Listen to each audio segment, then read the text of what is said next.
Hello everybody, back again in the Ford Edge, here to give you some common misconceptions about exercise and going to the gym in general. So let's get started.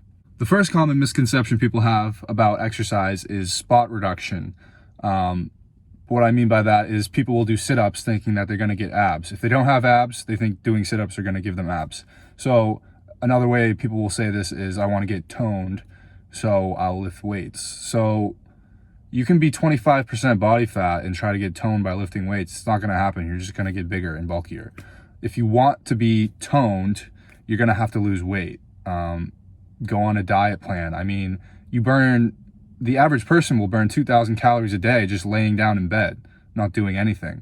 So the majority of your weight loss is going to just come from surviving, the calories that you expend just from daily maintenance calories. So your diet is what's going to tone you, not lifting. Once you lose the weight, then you can really start hammering the weights and you'll become more toned, more defined. You'll have more striations in your muscles. The next common misconception, and this is probably the worst one, is that women think that they're going to get bulky by lifting weight. So men are stronger than women on average, but that's only because men are usually bigger than women. Proportionally, they're the same strength, but when it comes to putting on weight, men have an easier time of it because they have a lot more testosterone, more than 10 times the amount of testosterone. So women think that they're going to get bulky, and it's not even true. I mean, you can look at a woman bodybuilder, they're pretty big, but they're probably not natural, and they're still not even close to as big as the men. So women who think they're going to get bulky from lifting weight need to get that out of their head, because they're leaving so much potential on the table to become defined, become toned, and get stronger. Another common misconception people have is bulking. So bulking as a whole is really not necessary. Once you cut down to a certain amount of weight, once you're at your preferred body fat percentage, you should just try to gain. And gaining is keeping the same body fat percentage but gaining muscle. And this is possible. I mean, it's not only possible, it's what everybody should be doing. Bulking, most of the size you put on when you bulk, 90% is fat. So people will be bulking, gaining weight, thinking, oh, I'm gaining all this muscle. And it's just fat. Not even just on your sides and on your stomach, on your legs, but inside of your muscles. There's something called intramuscular fat, which is fat that's in your muscles. So your muscles will feel bigger, but a lot of that's just fat inside of your muscles. So bulking as a whole is just stupid. It's wrong. It's unhealthy. People should just try to cut down to a certain body fat percentage, somewhere between 12 and 20%, probably 15%, and try to gain by keeping their body fat percentage low and increasing their training intensity and increasing their protein as they get larger. The next one is people think cardio will ruin their gains, and this is not true at all. It is true to an extent. So if you're trying to get bigger legs and you're going on the stationary bike, pushing yourself, doing high intensity interval training every day, your muscles and your legs are going to adapt more to be more resilient to endurance training. And endurance training uses type 1 muscle fibers, which are the smaller muscle fibers. And it's going to take away from the potential of your type 2 muscle fibers, which are the big, quick, fast muscle fibers, from growing. So if everybody should do cardio regardless. Probably the best form of cardio is slow, long distance cardio. So walking on an incline for a half hour at least is really good. It's low impact, low intensity.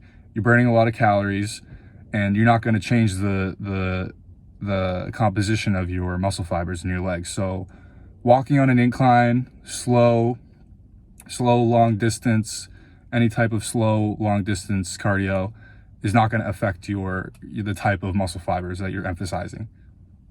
The next one is that you have to lift heavy weights to gain muscle. So I talked about this in a previous video. Heavy weights are going to help you get stronger. They might help you get a little bit bigger if you're a beginner or intermediate, but if you want to get as big as humanly possible, heavy weights are okay to help activate as many muscle fibers as possible. It's something that a bodybuilder could do earlier on in their training. But heavy weight is when I say heavyweight, I mean less than a 5-rep max. So you should be doing heavy for an 8-rep max if you want to get bigger, but heavyweight as a whole is not going to help you get bigger. It's going to help you get stronger. Next one is people think they have to have the protein shake after they work out, and they think that they have a window to consume this protein. So there have been studies showing that people can eat all their protein in one meal. Doesn't matter when it is, morning, afternoon, night, and they have the same nitrogen balance, they have the same everything. Everything's the same. It's the same. You think about 10,000 years ago, some of our ancestors might not have eaten for days on end, and they didn't wither away. That's why we're here. They survived.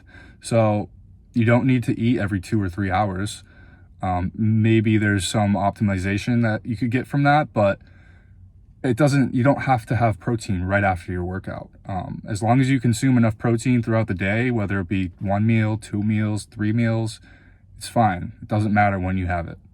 Next one is people think that women and men need to have different workouts. So as I said before, men and women are just as strong as each other in terms of proportion, relatively. Men and women should have the same workouts. And if anything, women should be lifting weights more than men are, because women have a higher incidence of osteoporosis. So lifting weights doesn't just make your muscles strong, it makes your bones strong too. It keeps them dense, it keeps them healthy. Men and women should have the same workouts. If they have similar goals, their workouts should be the same. When it comes to squatting or any type of plyometric jump training, women have wider hips, so their knees have more of a tendency to cave in. So there should be an emphasis on that. But other than that, there's really not much that women and men should change in terms of training. Finally, people think that they have to stretch before they work out. So I want you to imagine your muscles as rubber bands, because that's probably the closest thing that I could think of that they are. Imagine that you're gonna shoot a rubber band at something, and you want it to be as quick and fast and healthy as possible. So imagine you start stretching that rubber band out and it gets all loose and loses its strength. That's what's happening with your muscles when you stretch. So say you're gonna do deadlifts, or you're gonna do jump training, or you're gonna do RDLs, and you spend 10, 20 minutes trying to touch your toes. What do you think that's going to do to your muscles? It's not going to help them at all. It's going to actually probably hurt your performance, because your muscles are now loose and they're losing that tensile strength that they have naturally. So stretching before a workout, it's not exactly ideal. I mean, if you're trying to do squats and you have tight inner thighs as it is, and you need to have more flexibility in your inner thighs in order to be able to squat to depth, that might be an okay thing, but that's because you're not using those inner thighs as much as you are with your quads and glutes. So after a workout is fine, on a day that you don't work out is fine, but a lot of flexibility comes from lifting weights in the first place. So the best way to gain flexibility is through lifting weights. So say you want to have a more flexible chest, doing chest flies, going out, feeling the stretch, coming back in, squeezing. That's going to not only help you become more flexible, but it's going to help you become more stronger in that range of motion. So when you just go down and touch your toes, you're becoming more flexible, but you're very weak in that new range of motion. You haven't trained it with strength. So that's a huge issue, and that's something that you have to consider. So that's it. Those are the main misconceptions about going to the gym and exercising. I hope you enjoyed the video. If you did, please like, and I will see you in the next video.